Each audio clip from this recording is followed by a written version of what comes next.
Амансыздар ма? Аты жөнім Арман Құдайберген. Неге медиа порталы осы аптада не жазды? Саясат, экономика, коронавирус. Жалпы ел мен жаһандағы ең өзекті тақырыптарға тоқталып шолу жасаймыз. Осы аптаның басы тың сүреңсіз басталғаны рас. Мерекелік көңіл күйді, экономиканың көңіл күйі су сепкендей басты. Мұнай бағасының арзандауы теңгеге әсер етіп, ақш долларына шаққанда ұлттық валютамыз 400 теңгеге дейін арзандап кетті. Осыған орай мемлекет басшысы шұғыл жиын өткізіп, дағдарыстың алдын алуға шара қабылдауды тапсырды. Бұл жайында сайтымыз кеңінен тоқталып жазды. Коронавирус Қытайға қидай тиді деп дүрлігіп жатқанда, Европа етегіндегі италиялықтар назарымыздан тыс қалған сыңайлы. Әсілі мамандардың коронавирустың егде тартқандарға тез жұғады дегені тегін емес сыңайлы. Өйткені байырғы қытайлықтардан басталған вирус ежелгі римдіктерге де жетіп, бір күн ішінде 16 миллионға жуық адамды карантиндепті. Бұл жайында да тарқатып айттық. Қай министрлік бюджетін егере алмай отыр? Үкімет отырысында премьер-министрдің орынбасары, қаржы министрі Әлихан Смайылов 62 миллиард теңгенің атқарылмағанын хабарлады.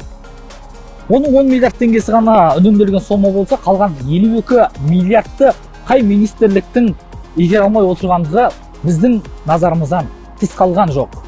Бір сөзбен айтқанда, бізді не күтіп тұр? Тамақ пен кредит қымбаттайды. Теңгемен салынған депозит долларға қарағанда көп табыса келе бастайды. Сосын Түркия мен Египетті түсімізде көруіміз мүмкін. Жалпы экономистердің осы сынды түсініксіз сарындағы сөздерін тілшіміз түсінікті етіп жазды. Жалпы өміріміздің алдағы уақытта қай бағытқа қарай өзгеретінін білгіңіз келсе, оны да сайтымыздан таба аласыз.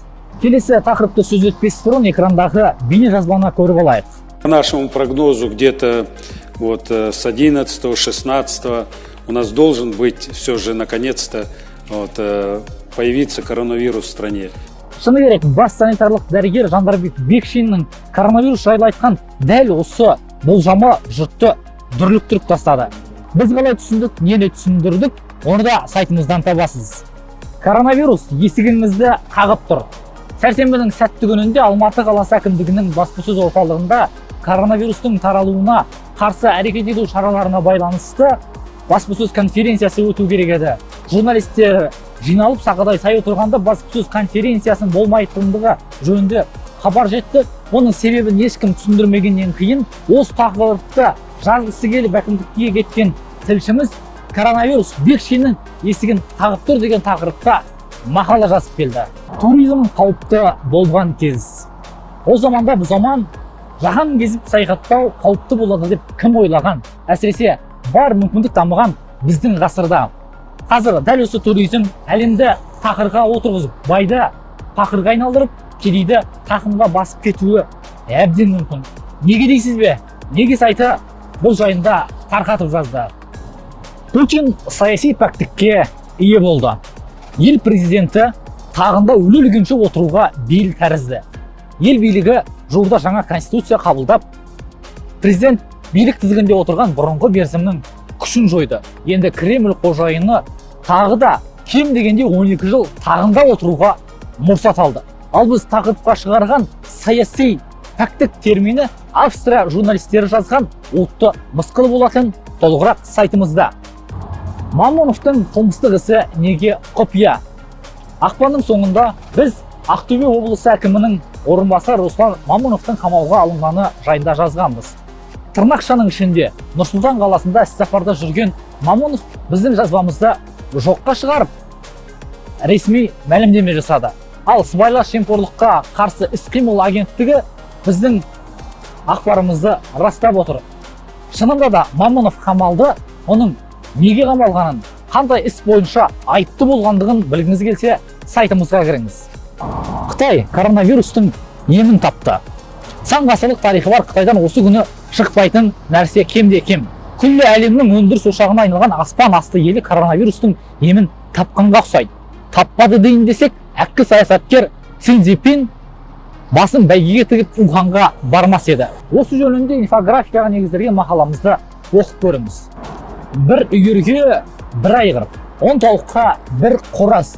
Осыған ұқсас ерекше пікіріменен Қазақ тағамтану академиясының президенті академик Төрегелді Шарманұлы арнайы сұхбат берді. Маған тағылған айыптың ең жоғары 30 жыл. Өмір сүру дағдыңыз қандай? Құпияңыз бар ма? 10 тауыққа бір аға деш. 10 сиырға бір бұқа. Қарап көр. Мысалы, бір жылқыға бір айғыр. Басқа айғыр жолатпайды мысалы. Бұл не? Бірақ қалай сақтанамыз осыдан? Қазақтың ерте ежелге тәртібін ұстасаңдар болды. Спирттік ішімдік ішесіз бе? Той сақтасын болды. Осыған жетпей қалды бізге. Құрдастарыңыздың қатары сиреп қалған шығар. Сол үшін мені Мәскеуге айдап жүрген. Қазіргі денсаулық сақтау министрлігінің жұмысына көңіліңіз тола ма? Біз қазақ, как будто осы коронавирус келетін сияқты болып көрінгенбіз. Тоқал алу мәселесін заңдастыру керек шығар. Қалай ойлайсыз? А я бы хотел бы только не смогу.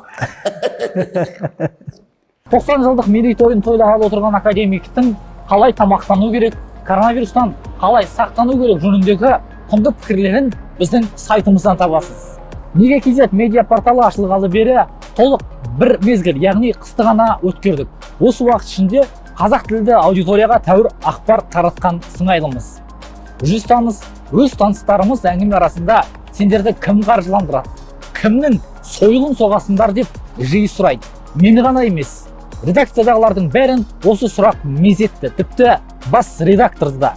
Неге KZ сайтын кім қаржыландыратынын білгілеріңіз келсе, айтайын деп айтпайсың мақаласын оқыңыздар. Осымен апталық шолуымыз тәмам.